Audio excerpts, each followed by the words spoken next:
Great to be able to join you for these daily devotionals, and today we're in the book of Daniel, one of my favorite stories, Daniel and the lion's den. Daniel chapter 6, the setting is Daniel in Babylon. He's an older man now, an older saint, and the people that he's working with, because he's a government official, they don't like him. They don't like him because he's a Jew. They don't like him because he serves a different God, and they plot to get rid of him. And the plot is that if anybody prays to any other god other than the king at that time, Darius, then they're going to be thrown into a den of lions.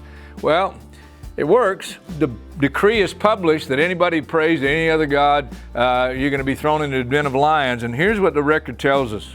Chapter 6 of Daniel, verse 10. Now when Daniel learned that the decree had been published, he went home to his upstairs room where the windows opened toward Jerusalem. 3 times a day, he got down on his knees and prayed, giving thanks to his God, just as he had done before. Fascinating to me. He had a regular devotional life. 3 times a day, he set aside time to pray to the God of Israel. His hope is in the God of Israel. And now that he's facing the lion's den, nothing changed in terms of his daily routine. He got along with the Lord and he prayed. But what's interesting and fascinating to me is that he not only prayed, as he regularly would, he gave thanks.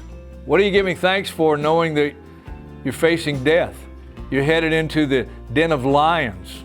Well, I think one of the things he thanked God for is his hope beyond this life. He knew where he was going. He knew he was headed for heaven. He gave thanks, even though he was facing death, a den of lions. I thought about this and I went to the New Testament, Philippians chapter 4. And Paul the Apostle writes these very instructive words for us. Verse 4, rejoice in the Lord always. I'll say it again in case you missed it. Rejoice. Let your gentleness be evident to all. The Lord is near. Don't be anxious about anything, but in everything, by prayer and petition, listen, with thanksgiving, present your requests to God. And the peace of God, which transcends all understanding, will guard your hearts, your emotions, and your minds, your thinking in Christ Jesus. Simple, but very instructive words for us, no matter what you're going through. Daniel facing a den of lions. It tells us that the king, when he knew he had to throw Daniel into the den of lions, he went home and the whole night he was filled with anxiety. It says he didn't eat, he didn't sleep. Next morning early, he runs out to the place where they'd thrown Daniel into the den of lions, and he says, Daniel, has your God been able to save you? And I don't know if Daniel answered right away, but he responded, O king, live forever. My God sent his angel and he shut the mouths of the lions. Well, if you're ever facing a den of lions, that's what you want. You want God to shut their mouths. Does that always happen? Last but not least, God took me to Hebrews chapter 11. Some have called it the Hall of Faith chapter because it's a list of select saints from years and years and years before, and the things they went through, and the faith that they had. And what's interesting to me is while some received their miracle in this life that at least saved them for now from death, they still all died. And in Hebrews chapter 11, you go to verse 13, it says, all these people were still living by faith when they died. They didn't receive the things promised. They only saw them and welcomed them from a distance, and they admitted that they were aliens and strangers on earth.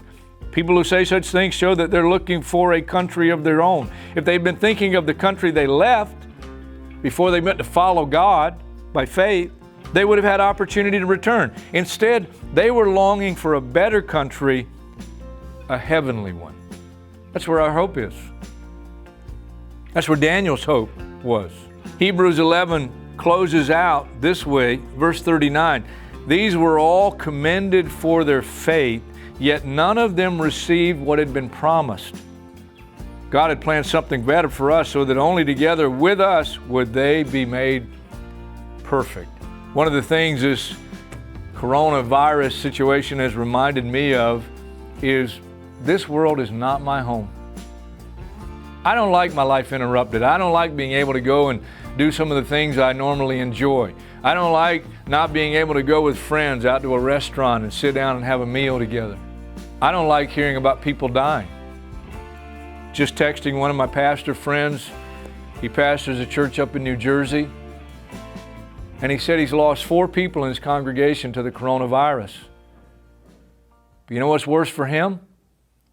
2 days ago, his young son lost his life in an auto accident. This world is not our home. People are dying from coronavirus, but listen, people die every day. That's our great enemy. It's death. And God has given us the answer beyond this life. His name is Jesus. For God so loved the world that He gave His one and only Son, that whosoever believes in Him should not perish, but have everlasting life.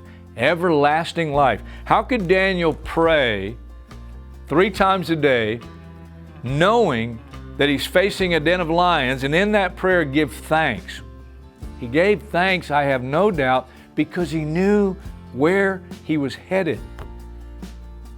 Our faith is not in this life. It's in the one to come.